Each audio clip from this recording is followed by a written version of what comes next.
दोस्तों, मूवी की शुरुआत में हम चोल नाम के लड़के को देखते हैं जो कि बहुत मेहनती होता है। दिन में वो पानी डिलीवरी का काम करता है और रात में उसे पार्किंग लॉट में काम मिल जाता है। यहाँ पर हम देखते हैं कि पार्किंग लॉट में जो अंकल काम करते थे वो अब यहाँ से जा रहे थे, इसीलिए उनके बदले में यहाँ पर चोल को काम मिल गया था। फिर थोड़ी देर में जंग नाम की एक लड़की चोल के पास आकर उसे बहुत सारी खाने की चीज़ें देने लगती है और कहती है, मैं समय से तो आई हूँ ना, आज तो मैं आपके लिए बहुत सारी चीज़ें लाई हूँ। अब ये देख चोल एकदम से हैरान हो जाता है। वो सोचता है कि ये कौन लड़की आ गई उसके पास। वो उससे पूछता है कि तुम कौन हो, तो जंग भी एकदम से डर जाती है और उससे कहती है कि तुम कौन हो, जिससे यहाँ पर हमें साफ पता चलता है कि जंग अंधी है और वो देख नहीं सकती। जंग कहती है कि यहाँ पर जो दादाजी थे वो कहाँ गए, तो चोल कहता है कि वो तो दूसरे शहर चले गए, अब यहाँ पे मैं काम करने वाला हूँ। अब इतना ही सुनकर जंग वहां से जाने लगती है। अब बाहर हम देखते हैं कि बहुत बारिश हो रही थी, इसीलिए चोल उसे अंदर वापस बैठने को बोलता है और फिर दोनों साथ में टीवी देखने लगते हैं, क्योंकि जंग अक्सर दादाजी के साथ यहाँ पे टीवी देखने आया करती थी। और यहाँ पर चोल नोटिस करता है कि जंग अंधी होते हुए भी कितनी खुश मिजाज तरीके से टीवी का आनंद ले रही है और ये देख उसे बड़ी हैरानी भी होती है। फिर अगले दिन हम देखते हैं कि जंग एक कॉल सेंटर में काम करती है और वहाँ का जो बॉस है उसकी जंग में बहुत ही बुरी नजर है और ये जंग भी जानती है, पर सब कुछ जानते हुए भी वो हमेशा हंसती मुस्कुराती रहती है। वहीं दूसरी तरफ हम चोल को देखते हैं जो कि एक बॉक्सिंग क्लब में जाकर अपने बॉस से उसके पास्ट की गलतियों के लिए माफी मांगता है, जिससे यहाँ पर हमें पता चलता है कि चोल एक बॉक्सर हुआ करता था। लेकिन उसका बॉस उस पर भड़कने लगता है और कहता है, मैंने तुम्हारे ऊपर कितने सारे पैसे लगाए थे, तुम्हारे वजह से मेरे बच्चों के खाने के लाले पड़ गए। इतना ही कहकर वो गुस्से में वहां से चला जाता है। दरअसल हुआ ये था, जब चोल के बॉस को उसकी सख्त जरूरत थी तो वो उन्हें छोड़ के चले गया था। पर वहां पर जो दूसरा कोच था वो चोल से कहता है कि तुम टेंशन मत लो, जब इनका गुस्सा ठंडा हो जाएगा तो वो तुम्हें माफ कर देंगे। उसके बाद वो चोल को वहां पर बाकी स्टूडेंट से मिलाते हुए कहता है कि 1999 का नेशनल चैंपियन रहा है। अब ये सुनकर वहां पर मौजूद जो सबसे बेस्ट बॉक्सर था वो चोल को चैलेंज करने लगता है और उसके साथ फाइट करने के लिए बोलता है, लेकिन चोल फाइट करने से मना कर देता है और सीधा यहाँ से चला जाता है। फिर रात में हम देखते हैं कि चोल और जंग फिर से साथ में पार्किंग लॉट में बैठकर टीवी देखते हैं और एक दूसरे से थोड़ी बहुत बातें करने लगते हैं। फिर ड्रामा खत्म होने के बाद जंग वहां से जाने लगती है, पर जाने से पहले वो चोल से हाथ मिलाने के लिए अपना हाथ आगे बढ़ाती है और उससे अपना नाम बताती है। पर चोल हाथ मिलाने से काफी कतरा रहा होता है, पर फिर वो हाथ मिला ही लेता है। अब हाथ मिलाते ही जंग उससे कहती है कि तुम्हारे हाथ तो बड़े कड़क है, तुम वैसे काम क्या करते हो? तो चोल इस बारे में उसे कुछ भी नहीं बताता। अब इसी तरह टीवी देखने के बहाने से जंग की मुलाकात रोज ही चोल से हो जाती थी और दोनों एक दूसरे से बातें भी करते थे, जिस वजह से धीरे धीरे उन्हें अब एक दूसरे की आदत सी होने लगती है और उन्हें एक दूसरे के साथ बात करना अच्छा लगने लगता है। और चोल को भी जंग थोड़ी थोड़ी अच्छी लगने लगती है। वो उसके बारे में सोचकर अकेले अकेले में मुस्कुराने भी लगता है। फिर एक दिन जब जंग ड्रामा खत्म होने के बाद घर को जा रही थी, तभी एक गाड़ी उसकी तरफ आने लगती है और वो उससे टकराते टकराते बच जाती है और साइड में गिर जाती है, जिससे जिससे उसके पैर में मोच आ जाती है। ये देख तुरंत ही वहां पे चोल भागते हुए आता है और उसे हॉस्पिटल ले जाता है। फिर वो देखता है कि जंग सही से चल नहीं पा रही है, इसीलिए वो उसे अपनी पीठ में बैठा देता है और उसे लेकर उसके घर छोड़ने चले जाता है। और जंग इसके लिए उसका शुक्रिया अदा करती है और उसे एक कॉन्सर्ट की टिकट देते हुए कहती है कि तुम अपने दोस्तों के साथ यहाँ पे चले जाना। पर चोल कहता है कि मेरा कोई दोस्त नहीं है। ये सुनते ही जंग कहती है, कोई बात नहीं, तुम मुझे भी अपने साथ ले जा सकते हो।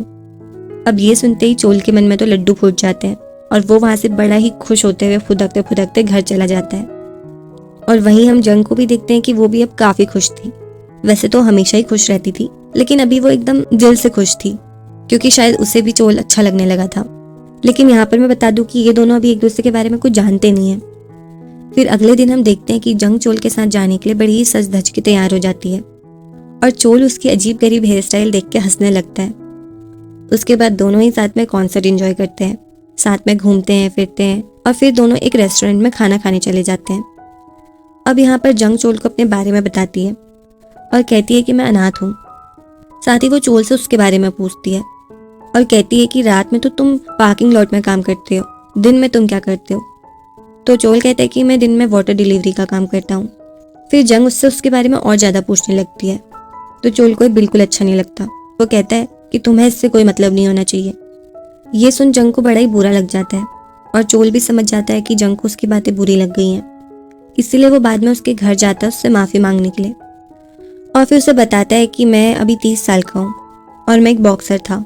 मैं पहले बहुत ही बुरा इंसान था और अब मैं एक अच्छा इंसान बनना चाहता हूँ। और वो ऐसे क्यों कहता है ये हमें आगे पता चलेगा। अब अगले दिन हम देखते हैं कि जंग पार्किंग लॉट में टीवी देखने नहीं जाती, जिस वजह से चोल को काफ़ी बुरा लगता है। उसके बाद हमें दिखाया जाता है कि चोल से मिलने उसके बॉस आए होते हैं और वो उससे कहते हैं हम चाहते हैं कि तुम फिर से बॉक्सिंग स्टार्ट कर दो। पर चोल एकदम चुप रहता है और ये देख उसके बॉस को गुस्सा आने लगता है।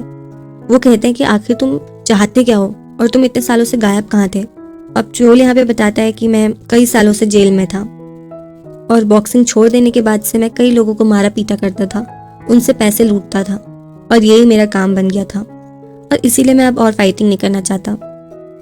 अब यहाँ पर ये सीन कट होकर हमें चोल को हॉस्पिटल में दिखाया जाता है, जहाँ पर चोल एक आदमी से मिलने आया था जो कि बहुत ही बुरी तरह से जला हुआ था। और इस आदमी का चोल के साथ ऐसा क्या रिश्ता है ये हमें आगे पता चलेगा। अब इसके बाद सीन शिफ्ट होता है जंग पर और यहाँ पर हम देखते हैं कि जंग का पीछा करते हुए उसका बॉस उसके घर तक आ जाता है और उसके साथ जबरदस्ती करने की कोशिश करता है। पर इतने में ही हम देखते हैं कि यहाँ पर चोल भी पहुंच जाता है और वो ये देख उस आदमी को पीटने लगता है। उसका बस चलता तो शायद वो उन्हें जिंदा ही मार देता, पर जंग उसे ऐसा करने से रोक देती है और फिर बाद में उससे कहती है कि तुमने आखिर ऐसा क्यों किया, तुम्हारे वजह से वो मुझे नौकरी से निकाल देंगे। ये सुनकर चोल बड़ा ही हैरान होता है और कहता है कि इतना सब कुछ होने के बाद भी तुम उनके साथ काम करना चाहती हो। जंग कहती है कि मैं जिंदा रहना चाहती हूँ और जिंदगी जीने के लिए मुझे काम करना ही होगा। क्या तुम मेरे लिए नई जॉब ढूंढ पाओगे? क्या तुम हमेशा ऐसे लोगों से मुझे बचाने आओगे? चोल कहता है कि मैं हमेशा तुम्हारी मदद करूंगा, पर जंग उसे वहां से चले जाने को बोलती है और फूट फूट कर रोने लगती है। एक तो वो बेचारी अंधी थी और वही एक उसके अंधे होने का दुख समझ सकती थी कि एक अंधे इंसान के लिए जिंदगी जीना कितना मुश्किल है। खैर, फिर अगले दिन हम देखते हैं जंग जहाँ भी जाया करती चोल उसके पीछे पीछे जाया करता था। फिर रात के समय में जंग चोल से मिलने पार्किंग लॉट पहुँचती है और उससे कहती है कि मैंने जॉब छोड़ दी है, वैसे भी मुझे वहाँ पर घुटन सी होने लगी थी और मैं चाहती हूँ कि तुम मुझे कहीं अच्छी जगह घुमाने ले जाओ। ये सुनकर चोल मुस्कुराने लगता है और इसके लिए तैयार हो जाता है। फिर जब अगले दिन वो उससे मिलता है तो वो उसे एक पपी गिफ्ट करता है और कहता है कि जब भी मैं तुम्हारे साथ नहीं होऊंगा तो ये तुम्हारा ख्याल रखेगा। और ये देख जंग काफ़ी खुश होती है। फिर वो उसे लेकर एक सुंदर सी जगह में जाता है और उसे अपनी ज़िंदगी के बारे में बताता है और कहता है कि मेरा जीवन भी एक अनाथालय में ही बीता है, मैं तुम्हारे अकेलेपन का दर्द समझ सकता हूँ और इसीलिए मैंने तुम्हें एक पपी गिफ्ट किया है ताकि तुम कभी भी अकेला महसूस ना करो। लेकिन जंग चोल का हाथ पकड़ते हुए कहती है मैं कहाँ अब अकेली हूँ, मेरे साथ तुम तो हो। और ये सुनकर चोल काफ़ी मुस्कुराने लगता है, जिससे यहाँ पर हम ये साफ अंदाजा लगा सकते हैं कि दोनों ही अब एक दूसरे के प्यार में पड़ चुके हैं और एक दूसरे के साथ रहना चाहते हैं। और इसीलिए अब चोल कैसे भी करके जंग की मदद करना चाहता था और उसे एक हंसी खुशी ज़िंदगी देना चाहता था, जिसके लिए उसे काफ़ी पैसों की ज़रूरत थी। इसीलिए वो पैसे कमाने के लिए फिर से अपने बॉस के पास जाता है और उनसे कहता है कि मैं बॉक्सिंग के लिए तैयार हूँ। और ये देख उसके बॉस भी काफ़ी खुश हो जाते हैं। और अब हम देखते हैं कि चोल कड़ी मेहनत करता है, साथ ही तन मन लगा के वो अपनी फाइटिंग की ट्रेनिंग भी शुरू कर देता है। साथ ही साथ वो जंग के घर को भी रेनोवेट करके बढ़िया सा बना देता है। और अब यहाँ पर ये सब देख जंग बड़ी खुश होती है। वो चोल से कहती है कि मैं तुम्हें देखना चाहती हूँ, पर वो देख नहीं सकती थी, इसीलिए वो उसे महसूस करने लगती है। और फिर यहाँ पर इसी तरह दोनों ही एक दूसरे के करीब आकर एक दूसरे को किस कर लेते हैं और अब दोनों साथ में ही रहने लगते हैं और बहुत अच्छा समय बिताने लगते हैं। साथ ही साथ चोल बॉक्सिंग मैचेस भी जीतने लगता है और दोनों की ज़िंदगी अच्छी खासी चल रही होती है। फिर अगले दिन हम देखते हैं कि जंग चोल को लेकर अपने पेरेंट्स की समाधि पर जाती है और उससे बताती है कि कुछ साल पहले मेरे मॉम डैड की एक एक्सीडेंट में मौत हो गई। हमारी फैमिली एक ट्रिप पे जा रही थी, लेकिन तभी मैंने एक बिल्डिंग से एक जलते हुए आदमी को देखा और उसे देखने के चक्कर में हमारी कार का एक्सीडेंट हो गया, जिससे मेरे मम्मी पापा की तो डेथ हो गई, लेकिन मैं बच गई। और उसी एक्सीडेंट के दौरान हमेशा के लिए मैंने अपनी आंखें खो दी। अब ये सुनते ही चोल एकदम से हैरान हो जाता है और उसे याद आता है कि ये तो उसी दिन की बात है जब वो एक दिन उस आदमी को पीटा था और उससे पैसे लेने के लिए गया था, लेकिन उस आदमी ने उससे बचने के लिए खुद को आग लगा दी थी और वो बिल्डिंग से कूद गया था। और वो आदमी और कोई नहीं बल्कि वही आदमी है जिसे हमने हॉस्पिटल में देखा था, जिससे हमें यहाँ पे पता चलता है कि चोल को उसकी गलती का एहसास हो गया था और वही अब उसके इलाज का सारा खर्चा उठा रहा है। और यही एक उसकी वजह थी कि उसने बाद में फाइटिंग भी छोड़ दी थी। खैर, चोल ने उस समय जंग की कार का एक्सीडेंट होते हुए भी देखा था। शायद उसने कभी सोचा भी नहीं होगा कि उसकी वजह से इतने लोगों की जिंदगी बर्बाद हो जाएगी। इसीलिए अब उसे खुद पे बहुत गुस्सा आने लगता है। कहते हैं ना कि सारा किस्मत का खेल है, देखो कैसे ऊपर वाले ने उसे उसी लड़की से मिला दिया।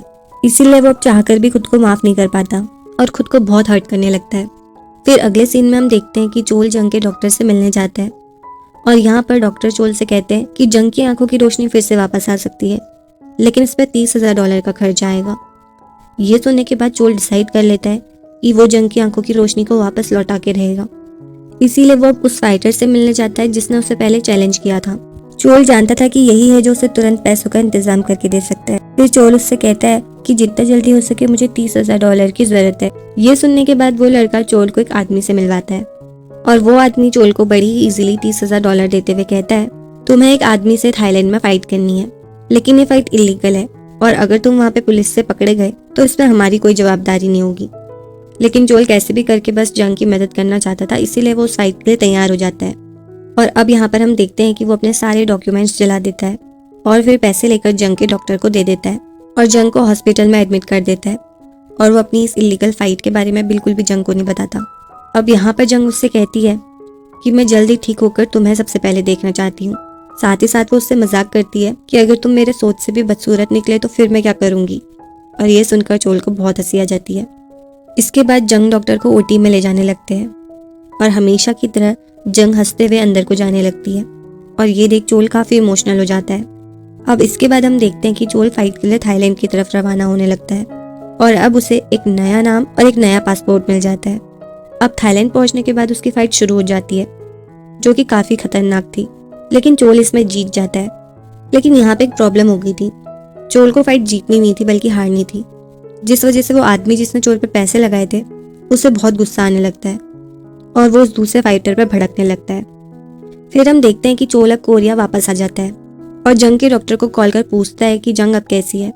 तो डॉक्टर बताते हैं कि वो अब एकदम ठीक हो गई है और ये सुनकर चोल को बहुत खुशी होती है और अब वो जंग से मिलने के लिए बहुत बेताब था। पर इतने में ही कुछ गुंडे आकर चोल को मारने पीटने लगते हैं और उसके पैसे छीन कर ले जा लेते हैं और ये किसी और ने नहीं बल्कि उसी फाइटर ने करवाया था। वहीं दूसरी तरफ जंग एकदम ठीक हो गई थी पर उसे कहीं भी चोल नजर नहीं आता, जिस वजह से वो काफी उदास हो जाती है और उसे काफी ढूंढती है और तो और वो उसकी गुमशुदा होने की रिपोर्ट भी लिखवाती है पुलिस स्टेशन जाकर। पर चोल का कहीं भी कोई अता पता नहीं मिलता क्योंकि वो तो पहले ही अपने सारे डॉक्यूमेंट जला चुका था। खैर, अब जंग अपना कमरा भी खाली करके यहाँ से जाने लगती है। तभी उसके पास एक कुरियर आता है और वो कुरियर उसे किसने भेजा था ये पता लगाने के लिए वो उस जगह में पहुंचती है और यहाँ पर वो हॉस्पिटल में उसी आदमी से मिलती है जिसे जंग ने जलते हुए देखा था। अब यहाँ पर यह आदमी जंग को बताता है कि किस तरह वो चोल से बचने के लिए खुद को जलाकर एक बिल्डिंग से कूद गया था और किस तरह उसकी कार का एक्सीडेंट हुआ वगैरह वगैरह। फिर वो कहता है कि कई सालों से चोल ही मेरा इलाज करवा रहा है और उसने ही मुझे तुम्हारे बारे में बताया। अब ये सब जानने के बाद जंग बड़ी हैरान हो जाती है और उसे समझ ही नहीं आता कि वो क्या करे। लेकिन वो चोल से अब भी बहुत प्यार करती थी। उसे हर समय बस उसकी याद सताती रहती है और वो उसकी याद में एक स्टैचू भी बनाती है और उसे देख बहुत रोने लगती है। अब इसके बाद हमें 2 साल बाद का सीन दिखाया जाता है जहाँ पर हम देखते हैं कि जंग एक लड़के के साथ एक शॉप में काम करने लगी है। साथ ही वो हर वीकेंड हॉस्पिटल में जाकर बीमार लोगों को बॉडी मसाज देती है। और यहाँ पर अब हम चोल को देख पाते हैं जो कि बहुत ही बुरी तरह से घायल था और वो पैरालाइज हो चुका था। और जब यहाँ पर चोल जंग को देखता है तो वो एकदम से हैरान हो जाता है और साथ ही खुश भी, लेकिन अब वो चाहकर भी अपनी लाचार हालतों की वजह से उससे बात नहीं कर सकता था। फिर जंग यहाँ पर चोल के पास आकर उसे बॉडी मसाज देने लगती है और वो तो चोल को पहचानती भी नहीं, जिस वजह से चोल को बहुत ज्यादा रोना आने लगता है। फिर हमें दिखाया जाता है कि धीरे धीरे अब चोल रिकवर होने लगता है और काफी हद तक ठीक भी हो जाता है। फिर हम देखते हैं कि कुछ दिनों बाद चोल कहीं जा रहा था, तभी उसका डॉगी उसके पास आ जाता है और उसे देख खुशी से नाच उठता है क्योंकि वो तो चोल को पहचान गया था। लेकिन जंग जैसे ये देखती है तो वो चोल के पास आकर डॉगी को उससे दूर कर देती है और उसके डॉगी की ऐसी हरकत के लिए उससे माफी मांगती है। और यहाँ पर वो चोल को पहचान जाती है कि ये तो वही हॉस्पिटल वाला आदमी है। वो चोल से कहती है कि आपको कहाँ जाना है, मैं आपको छोड़ देती हूँ। पर चोल बिना कुछ बोले ही वहाँ से इमोशनल होते हुए चला जाता है। फिर जंग जब वापस अपने शॉप में लौटती है तो देखती है कि वहाँ पर उसने एक कछुआ रखा हुआ था जो कि वहाँ से गायब है। वो शॉप के ओनर से इस बारे में पूछती है तो वो कहता है कि यहाँ पर एक लड़का आया था चमेली का पौधा लेने, शायद वही उसे ले गया होगा। अब ये सुनते ही जंग समझ जाती है कि यहाँ पर चोल आया हुआ था साथ ही वो उसकी डॉगी की बेचैनी देख के भी समझ जाती है कि जिससे वो थोड़ी देर पहले मिली थी वो और कोई नहीं बल्कि चोल ही है, जिससे वो बहुत इमोशनल हो जाती है और भागती हुई उसे ढूंढने लगती है, लेकिन उसे कहीं भी नहीं मिलता और दुखी होकर रास्ते में जोर जोर से रोने लगती है, जिस वजह से ये सीन यहाँ पे बहुत इमोशनल हो जाता है। लेकिन वो भी हार नहीं मानती और इस बार वो उस जगह में जाती है जहाँ पर चोल उसे एक बार अपने साथ ले गया था, जहाँ से वो पहली बार रिलेशनशिप में आए थे। और खुशी की बात तो ये थी कि यहाँ पर उसे चोल मिल भी जाता है। वो उसके पास जाती है और उससे कहती है कि मैंने तुम्हें कहा था कि मैं सबसे पहले तुम्हें देखना चाहती हूँ। पर चोल को अपनी लाचार हालत की वजह से जंग के पास वापस लौटने में काफी शर्म आ रही थी, क्योंकि वो उस पर बोझ नहीं बनना चाहता था। पर जंग उससे कहती है कि मैं हर हाल में बस तुमसे ही प्यार करती हूँ और तुम्हारे साथ अपनी जिंदगी बिताना चाहती हूँ। और इतना ही कहकर वो चोल को गले से लगा लेती है और दोनों ही खुशी से रोने लगते हैं और फिर हमेशा के लिए एक हो जाते हैं। और यहीं पर ये मूवी खत्म हो जाती है।